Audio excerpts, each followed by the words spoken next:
Welcome to your FM radio, your source of local news and stories that matters.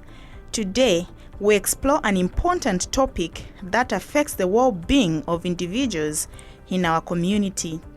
Join us as we explore the issue of nutritional rights and the challenges faced in achieving a dignified life. According to the International Covenant on Economic, Social, and Cultural Rights, as well as the Universal Declaration of Human Rights, the pursuit of a society where individuals are free from fear and want can only be realized when certain conditions are met. Highlighting the significance of economic, social, and cultural rights, FIAN International Zambia, an organization advocating for the rights to food and nutrition, recently expressed disappointment over the government's lack of accountability in ensuring access to nutritional food. Let's hear more from their country coordinator, Vladimir Chilinya.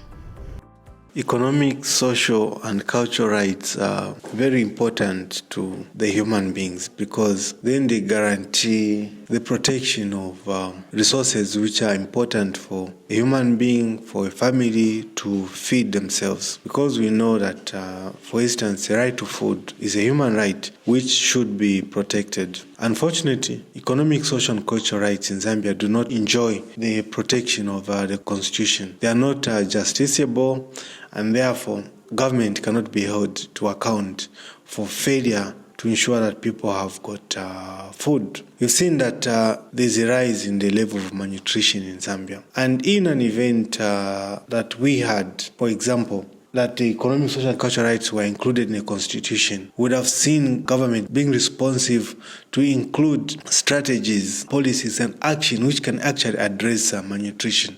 Malnutrition is being driven by land disposition, displacements, land grabbing, and also conflict in natural resources. Let's say grazing land, let's say land where people use it for agriculture. Let's say water resource which people use for agriculture. Therefore, families are not able to actually meet their daily needs because there is conflict between these resources. The poor are often disposed of these resources. The stronger in society, the businesses end up accumulating these resources and controlling them for their benefit, leaving people without actually an alternative. This makes people not be able to produce food for themselves, not be able to have money which they can actually afford good and basic nutrition for their households. It is therefore important that there is enough legislation to protect the resources which are needed by people for them to feed themselves, for them to feed their families, because once this is done, then also nutrition would have been secured. But without control of productive resources, most people actually be exposed to malnutrition. Our commitment to shedding light on this issue has led us to Samuel Sakanya, the Executive Director of the Zambia Institute of Ecology and Nutritional Studies. He shed light on the alarming reality of our country's nutritional insecurity despite the existence of policies intended to combat it.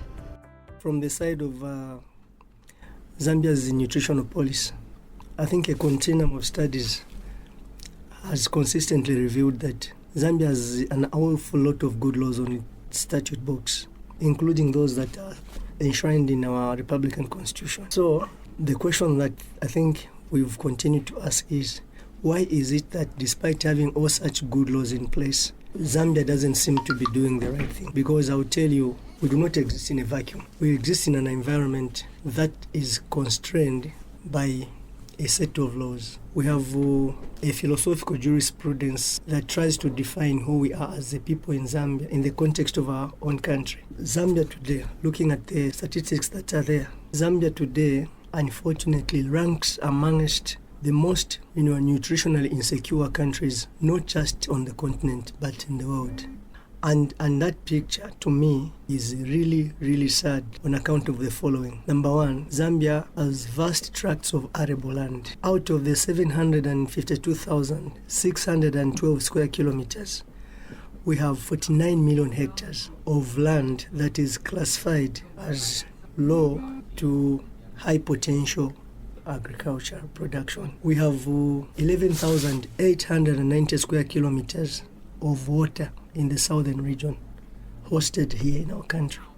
That is not including underground water resources. We have fantastic weather. While our neighboring countries and other countries in other continents are actually grappling with the effects of climate change. Of course, I'm not trying to negate the fact that even here we still have those effects. But relatively, Zambia has been spared, I would say, if we would compare. Because in some countries today, in Asia, for example, and in South America, we have jurisdictions that have been completely reduced to zero in terms of food security. Why? Climate change effects. Zambia, the climate itself, the Zambian climate, is so favorable, except the fact that we are not so creative. We lack the entrepreneurial ingenuity that is necessary to drive this country forward. We have agroecological regions that actually are amenable to growing such crops. But the question is, why has the Ministry of Agriculture not done that? Why is it that we've continued to produce maize, investing enormous amounts of money into it, and in business we would say we are failing to recoup the investment that we invest in that? And then you look at the levels of stuntedness, the levels of people that are underweight, the levels of people that are wasted, especially the under fives. And now we have a very confusing irony of people that have suddenly become obese. Obesity has become such a huge challenge. And when we say malnutrition in Zambia, what we mean that people that are stunted, and on the other hand, people that are obese. Now you ask your question this way: why do we have or such, despite all the things that I've alluded to? The problem is that while we appreciate the fact that we have these laws, we also want to be concerned that these laws have not helped us to achieve those desired outcomes. So the problem is where? The problem is that the policy making level, we have not supported our laws with appropriate policies that are informed by an empirically researched policy objective. We do not have those things in Zambia. The other problem that I wouldn't want to forget is this.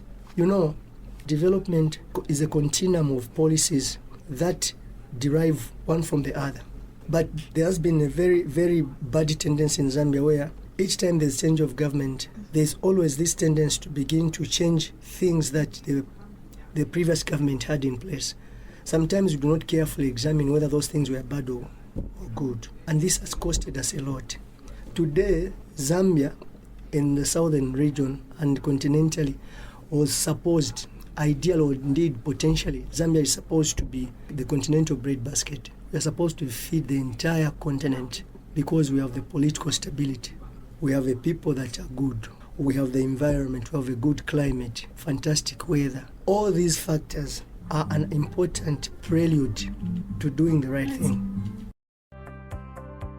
Hearing from those directly impacted by this issue, we spoke with residents of Kapoto compounds in Kitwe.